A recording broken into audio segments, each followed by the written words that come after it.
Сегодня у нас в обзоре крайне интересный вездеход. Новейший колесник Тингер. Вы готовы? Погнали!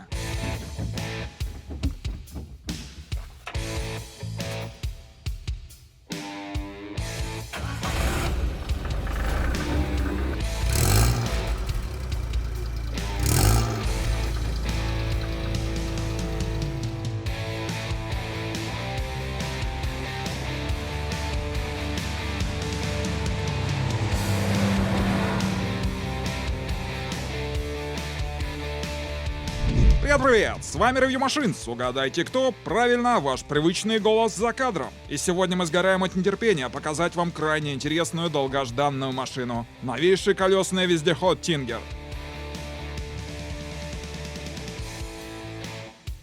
Этим прекрасным днем мы находимся неподалеку от города Череповец, в гостях у одноименной компании, крупнейшего производителя вездеходной техники.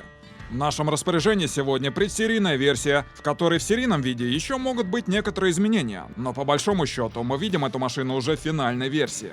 Как всегда, мы расскажем о том, как здесь все устроено, тщательно испытаем новинку, поговорим о ценах, но прежде всего призываю вас, друзья мои, подписывайтесь на наши альтернативные площадки, чтобы не потеряться в дальнейшем. Все ссылки будут в описании.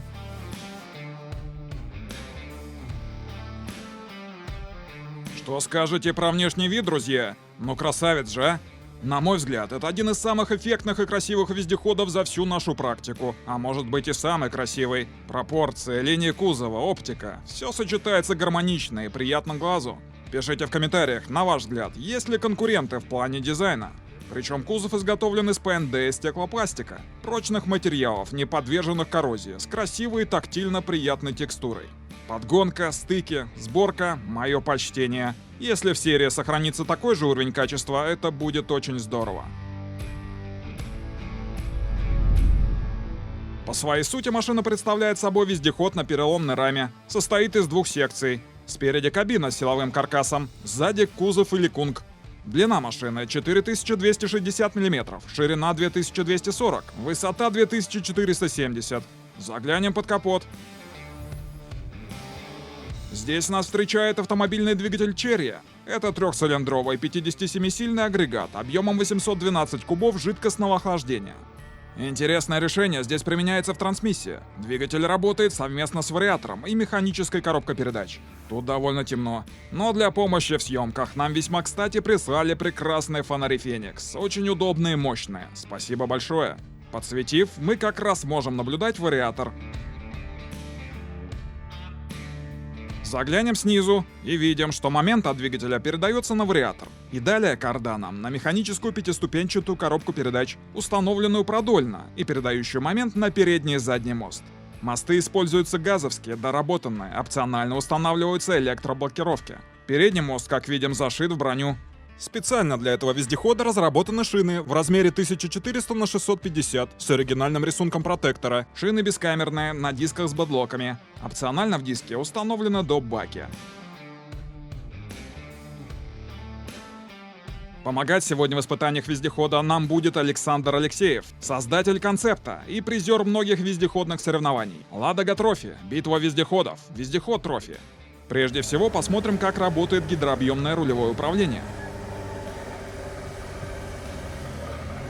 Как видим, артикуляция происходит довольно быстро. При этом даже стоя на месте, руль легкий, вращается одним пальцем. Очень важная особенность. Здесь есть центральная быстрая подкачка всех колес. Управляется система из кабины, кнопкой. Также предусмотрена раздельная подкачка по осям, что пригодится на спусках и подъемах. И еще одна важная деталь.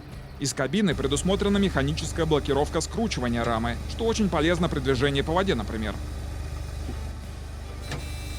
Чуть позже я покажу вам интерьер, а пока не терпится наконец-то опробовать новинку.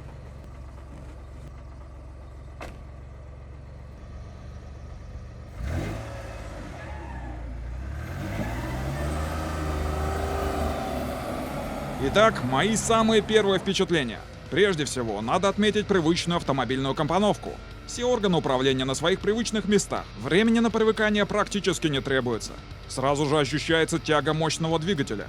При этом работает он ровно и тихо, без вибраций. Первая передача играет роль пониженных. Вариатор здесь отрабатывает как раздатка. Начиная с третьей передачи, вездеход довольно быстро разгоняется. Впрочем, к максималке мы еще вернемся. За счет гидрообъемного управления руль очень легкий. Внутри непривычно тихо для вездехода.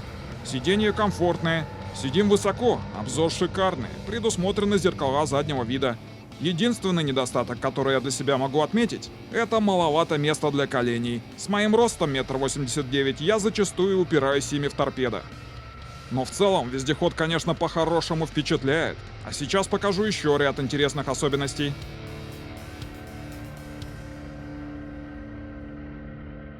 Очень важно, что Тингер идет в комплекте с PSM и допускается для эксплуатации на дорогах общего пользования. Соответственно, у нас здесь полный комплект световых приборов, причем оптика эффектная, ходовые огни, главный свет, поворотники, стопы — все отлично вписывается в концепцию дизайна. Давайте заглянем внутрь. Сразу обратим внимание на красивую внутреннюю отделку двери, а также на то, что дверь оснащена доводчиком, так что они открываются и закрываются плавно и не будут лязгать. Интерьер по уровню отделки вполне может сравниться с автомобильным. Все элементы аккуратно подогнаны друг к другу, все смотрится строго и гармонично. Приборная панель пока в таком виде, в серийном варианте скорее всего будет встроена в торпедо. Ветровое стекло может откидываться, оно оснащено обдувом, дворником и опционально подогревом. В дверях удобные сдвижные форточки, подстаканники и рукоятки. Слева набор кнопок управления светом, подкачкой и другими функциями. Есть также отопитель. Сиденья удобные, спинки регулируются по наклону, внутри предусмотрен салонный свет. Теперь рассмотрим заднюю секцию, которая опционально оборудуется кунгом. Кунг цельноформованный из стеклопластика, так же как и кабина с силовым каркасом. Сразу же обратите внимание, как удобен вход. Верхняя секция на газ-лифтах откидывается вверх, нижняя опускается, образуя удобную лестницу для входа. Внутри боковые скамейки, есть также откидной удобный столик. В Кунге окна со сдвижными форточками, есть розетка и салонный свет. Ну что, пора переходить к практическим тестам. Приступим. И пока мы не уехали далеко от дороги, давайте попробуем замерить максимальную скорость.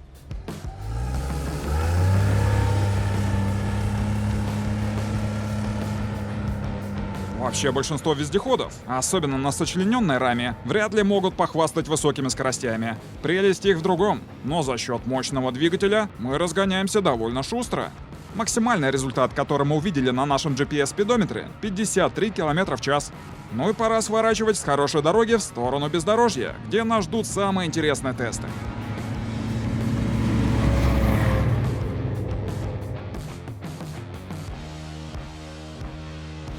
Сейчас мы двигаемся в сторону огромного болота, которое мы обязательно будем штурмовать. Но пока озвучу еще некоторые интересные особенности нового Тингера. Кстати, его собственное имя — TF4. Как вы, наверное, могли заметить, обладая эффектным современным внешним видом, машина при этом проста по конструкции, с отличной ремонтопригодностью.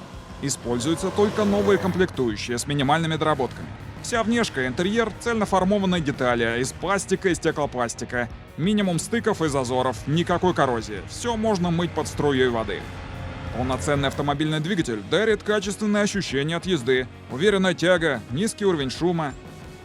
Это все здорово, но у нас же не реклама, а обзор. Поэтому стоит упомянуть и о недостатках. На мой взгляд, самый очевидный — это отсутствие подвески. Хотя большие колеса низкого давления с подкачкой несколько компенсируют этот момент. А если этого покажется недостаточно, то как доп. Опцию можно устанавливать сиденья с амортизацией.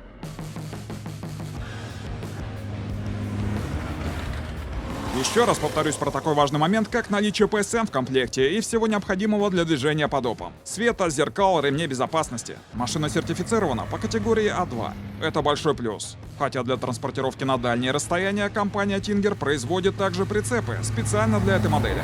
Кстати, если вдруг не видели выступления концепта этой машины на большой битве вездеходов, обязательно посмотрите. Спойлерить не буду, но это было красиво. Оставлю ссылочку в комментариях.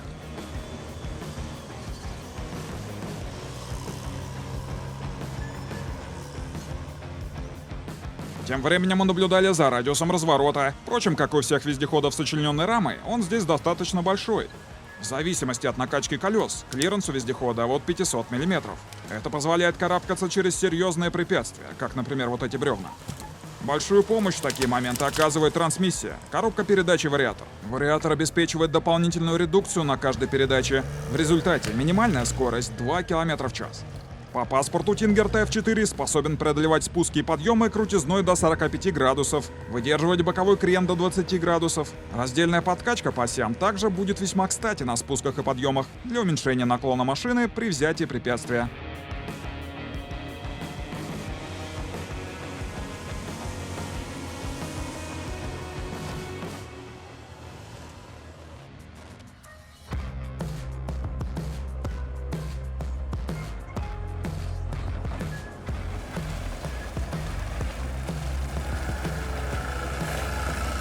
А между тем, мы с вами добрались до долины бескрайних трясин. Впереди перед нами простирается ковровое болото, уходящее за горизонт. Места суровые, но манящие своей неприступностью. Одно из преимуществ вездеходов в том и заключается, что они позволяют нам побывать там, куда ни на чем больше не добраться. Хотя, если посмотреть на наш вездеход, то может показаться, что мы едем по обычному полю. Мы двигаемся легко и непринужденно. Вес вездехода без кунга 1400 кг, мощный двигатель и постоянный полный привод. Все это позволяет нам не замечать на ковре никаких трудностей.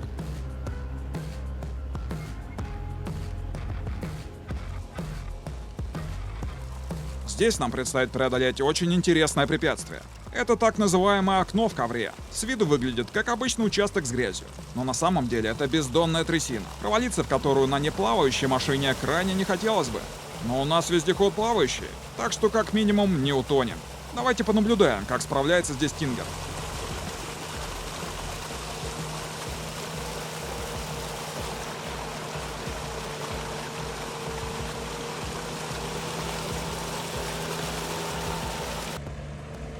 Медленно, но уверенно мы продвигаемся вперед.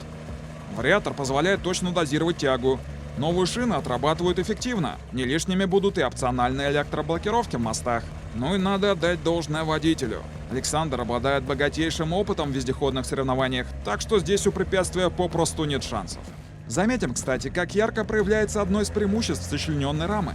За счет артикуляции машина буквально извивается, помогая колесам цепляться даже на слабо несущих грунтах, как здесь. А за счет гидрообъемного управления водитель не устает от такого активного маневрирования.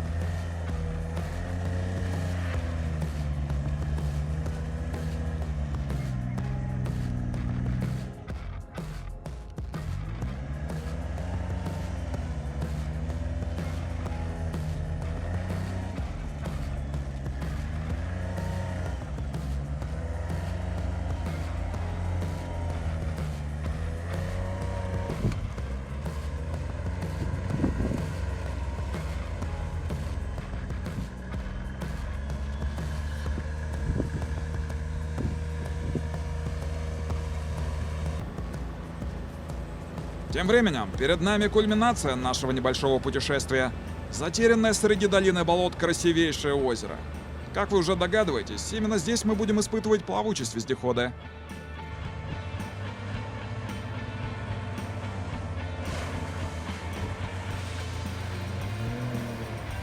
Прыгаем в воду. И сразу же отметим, что на воде машина держится отлично. Уровень воды примерно по ступице.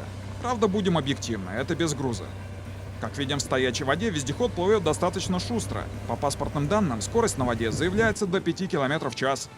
Не будем забывать про важную особенность. Механическая блокировка скручивания рамы. Прямо из кабины. На воде будет очень кстати, так как придает машине устойчивость. Еще что важно, зимой испытания показали, что Tinger TF4 способен выходить на лед из воды. И это очень здорово. У нас же пока не лед, но все же давайте понаблюдаем, как мы выйдем из воды на ковер.